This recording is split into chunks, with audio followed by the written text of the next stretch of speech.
বঙ্গভঙ্গ কেন হয়েছিল? এই বাংলায় বাংলাকে ভাগ করার চিন্তা প্রথম না, এর আগেও 1866 সালে 1866 সালে উড়িষ্যায় দুর্ভিক্ষ হয়েছিল। উড়িষ্যায় দুর্ভিক্ষ হওয়ার ফলে তখন রাজধানী ছিল কলকাতা। কলকাতা থেকে উড়িষ্যায় পৌঁছানো শাসন কার্যের যে এত বড় জটিলতা, এটা থেকে কিন্তু তখনকার সময়েও এই কথাটা আসছিল যে বাংলাকে ভাগ করা উচিত, যে এত বড় প্রভিন্স ব্রিটিশদের পক্ষে শাসন করা কিছুটা দুরূহ হয়ে পড়ছে। সো তখন কিন্তু আসলেও পরবর্তীতে লর্ড কার্জন পর্যন্ত কথাটা আসে নাই। লর্ড কার্জন এসে অনুধাবন করলেন, তিনি যখন চট্টগ্রাম থেকে ঢাকার ট্রেনে উঠে পড়লেন, তখন তিনি লিখে জানাচ্ছেন যে এই যে বাংলা, তাদের মধ্যে অনেক, এই বেঙ্গল প্রেসিডেন্সিতে অনেক অসন্তোষ আছে, যে কোনো সময় যে কোনো উদ্বুদ্ধ নতুন পরিস্থিতি আসতে পারে, যে পরিস্থিতি আসলে আমাদের এই অঞ্চলের ব্রিটিশরা আছে টিকিয়ে রাখা কষ্টকর হয়ে যেতে পারে। যার ফলে কিন্তু তিনি এই বাংলা ভাগের কথা চিন্তা করেছেন। তিনি বললেন যে বিশাল বেঙ্গল প্রেসিডেন্সি, যেখানে 6,40,00,000 মানুষ বা 80 লক্ষ মানুষের বসবাস ছিল, এত বড় বেঙ্গল প্রেসিডেন্সিতে একা ব্রিটিশরা কিন্তু শাসন করতে পারবে না। তাহলে আমি যদি এটা ভাগ করে দেই, তাহলে আমার শাসন কার্যের সুবিধা হবে। তিনি বললেন শাসন কার্যের সমস্যা হচ্ছে কলকাতা থেকে সুদূর পূর্বাঞ্চলে অর্থাৎ ঢাকার শাসনভাগ সুষ্ঠুভাবে পরিচালনা করা লেফটেন্যান্ট গভর্নরের পক্ষে কঠিন হয়ে পড়েছিল। কারণ কি, লেফটেন্যান্ট গভর্নরের পক্ষে খুব কঠিন হয়ে পড়ছিল। বিভাজন পদ্ধতি তিনি মনে করেন 1905 সালে তিনি বাংলাকে দুটি প্রদেশে ভাগ করেন। একটা হচ্ছে পূর্ব বাংলা ও আসাম, যার রাজধানী করা হয় ঢাকাকে, এবং আমরা যদি দেখি পশ্চিমবঙ্গ, কলকাতা কেন্দ্রিক বাকি অংশ বিহার ও উড়িষ্যা সহ গঠিত হয়। তার মানে কলকাতার সঙ্গে তিনি বিহার এবং উড়িষ্যাকে যুক্ত করে দেন। আমরা যদি দেখি, তারপরে দেখো এই যে এটাই ছিল সেই মানচিত্র, যে মানচিত্রের মাধ্যমে বাংলাকে ভাগ করা হয়। আমরা যদি দেখি বাংলাকে ভাগ করা হয়।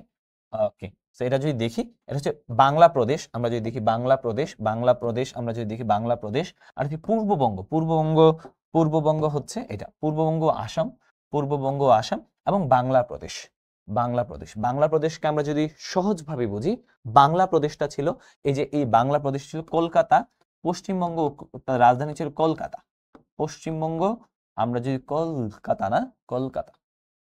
কলকাতা ছিল এই পশ্চিমবঙ্গ, আর হচ্ছে আমার হচ্ছে বিহার উড়িষ্যার রাজধানী।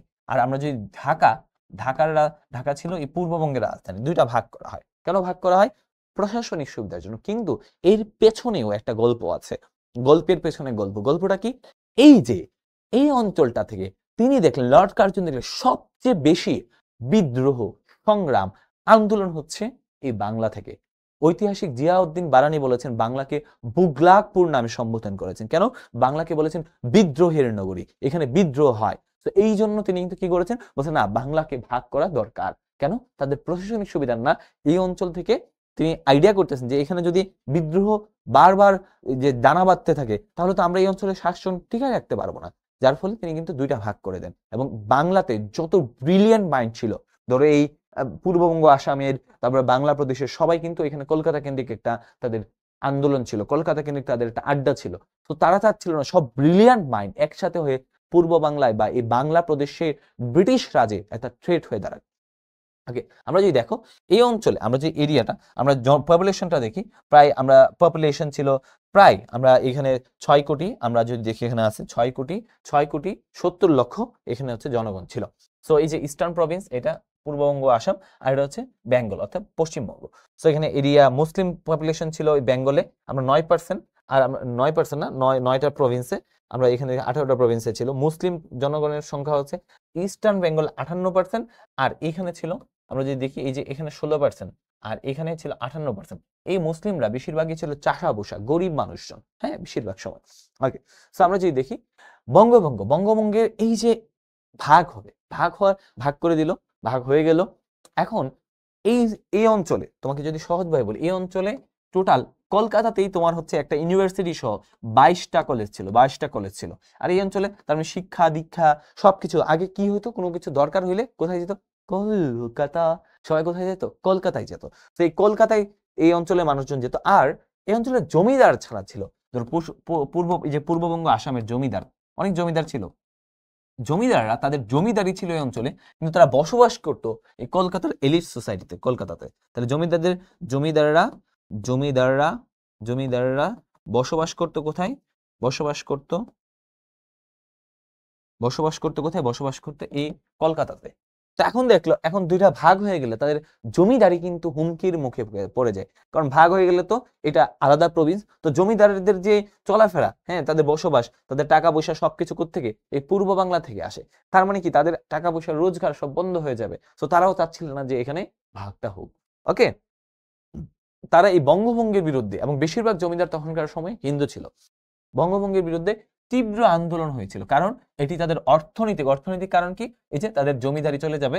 রাজনৈতিক সুবিধা, রাজনৈতিক মানে কি? এই যে পূর্ববঙ্গের চাষাবুষাদের তারা হচ্ছে দমায় রাখতে পারবে, সেটা সুবিধা কেড়ে নেওয়ার আশঙ্কা জাগিয়ে তুলেছিল। মুসলমানদের তখন এই অঞ্চলে মুসলমান যারা ছিল, মুসলমান নেতৃবৃন্দ বঙ্গভঙ্গকে স্বাগত সমর্থন জানান। কারণ তারা দেখছেন এই বঙ্গভঙ্গের পরে নতুন একটা প্রদেশ তৈরি হলো, যেই প্রদেশে নতুন নতুন শিক্ষা প্রতিষ্ঠান, প্রশাসনিক সংস্কার এবং মুসলিমদের ভাগ্য পরিবর্তনের একটা সম্ভাবনা দেখা দিল, তাই না? তো আমরা দেখি, আর ঢাকাকে কেন্দ্র করে নতুন প্রদেশে উজ্জ্বল ভবিষ্যৎ তারা দেখতে পান। তার মানে হিন্দুরা, পশ্চিমবঙ্গের হিন্দুরা তারা চাইতেন না বঙ্গভঙ্গ হোক। তো তারই প্রতিবাদে কিন্তু আমরা যদি দেখি স্বদেশী আন্দোলন শুরু হলো। কংগ্রেস, ভারতীয় ন্যাশনাল কংগ্রেস এই বঙ্গভঙ্গকে, বাংলা ভাগকে তারা বলছেন ডিভাইড এন্ড রুল নীতির অংশ হিসেবে প্রত্যাখ্যান করেন। বলছে এটা কি বললো তারা বলছে এটা হচ্ছে তাদের, ব্রিটিশদের একটা ডিভাইড এন্ড রুল, ভাগ করো শাসন করো নীতির একটা প্রতিফলন। আন্দোলনের রূপ, রবীন্দ্রনাথের গান, হিন্দু মুসলমানের ঐক্যে স্বদেশী আন্দোলন শুরু হয়। বলতেছিল যে হ্যাঁ, আমরা যদি বলি যে আমার সোনার বাংলা, আমি তোমায় ভালোবাসি, চিরদিন তোমার আকাশ তোমার বাতাস আমার প্রাণে বাজায় বাসি। তো এই যে এই রবীন্দ্রনাথ ঠাকুর তিনি লিখলেন এই গানটা, আরো অনেক গান তিনি রচনা করেছেন। ব্রিটিশ পণ্য বর্জন, বলল যে না, ব্রিটিশ পণ্য বর্জন। চারণ কবি মুকুন্দ দাস তিনি লিখছেন ওগো বঙ্গ নারী পরনা রেশমি চুরি, মুকুন্দ দাস। এবং শিক্ষা বয়কটের মাধ্যমে প্রকাশ পায়। মুসলিমদের দূরত্ব, হিন্দুত্ববাদী উপাদান যুক্ত হয়। আমরা যদি প্রগতিশীল মুসলিম নেতৃবৃন্দ আন্দোলন থেকে দূরে সরে যায়, একটা সময় এই যে এই স্বদেশী আন্দোলনের পক্ষে অনেক প্রগতিশীল মুসলিমরা বলছে না যে এই অঞ্চলে আন্দোলনের আমরা হচ্ছে কলকাতা কেন্দ্রিক একটা ইউনিফাইড বেঙ্গল চাই। কিছু কিছু মুসলিম ছিল, কিন্তু যখনই দেখলো এই আন্দোলনগুলিতে হিন্দুত্ববাদী অনেক অবদান যুক্ত হলো, তখন কিন্তু এই আন্দোলন থেকে মুসলিম নেতৃত্ব সরে যায়। আন্দোলনের বিস্তার এবং অনেক স্বদেশী আন্দোলন, তারা হচ্ছে ওই অঞ্চলে বিভিন্ন জমিদারদের বিরুদ্ধে তখনকার সময় যারা এটাকে সাপোর্ট করতো, তখন এই যে স্বদেশীদের আন্দোলন, তোমরা যদি রবীন্দ্রনাথের নষ্ট নীর একটা আছে গড়ে বাইরে, তখন যদি তুমি এটা দেখো, গড়ে বাইরের যে উপন্যাসটা কিন্তু এই স্বদেশী আন্দোলনকে কেন্দ্র করে তৈরি হয়েছে। সো স্বদেশী আন্দোলনের চরম পথের রূপ নেয়, যা ব্রিটিশ সাম্রাজ্যের ভিত্তি কাঁপিয়ে তোলে। এবং আমরা যদি দেখি লর্ড কার্জন তখন তিনি ফিল করতেছেন এটা কি আমি ভালো করছি না খারাপ করছি।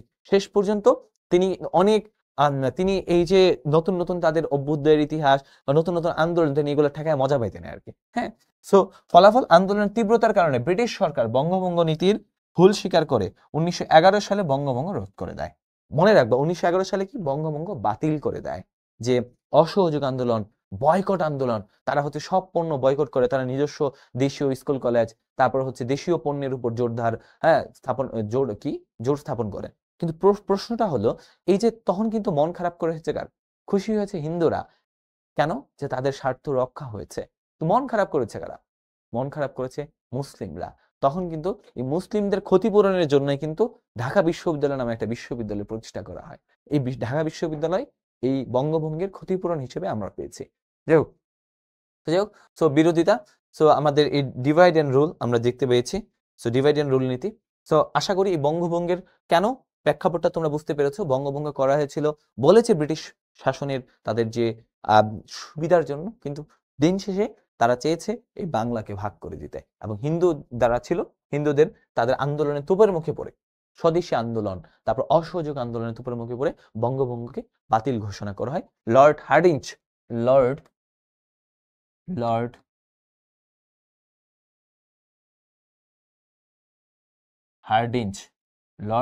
আমি লিখে দিচ্ছি, লর্ড হার্ডিঞ্জ তিনি কিন্তু বঙ্গভঙ্গের রদ ঘোষণা করেন। ঠিক আছে, তো এইভাবেই বঙ্গভঙ্গ, যে বাংলা ভাগটা আবার বাংলা ইউনিফাইড হয়ে যায়। এটা ছিল, এই হলো ইতিহাস।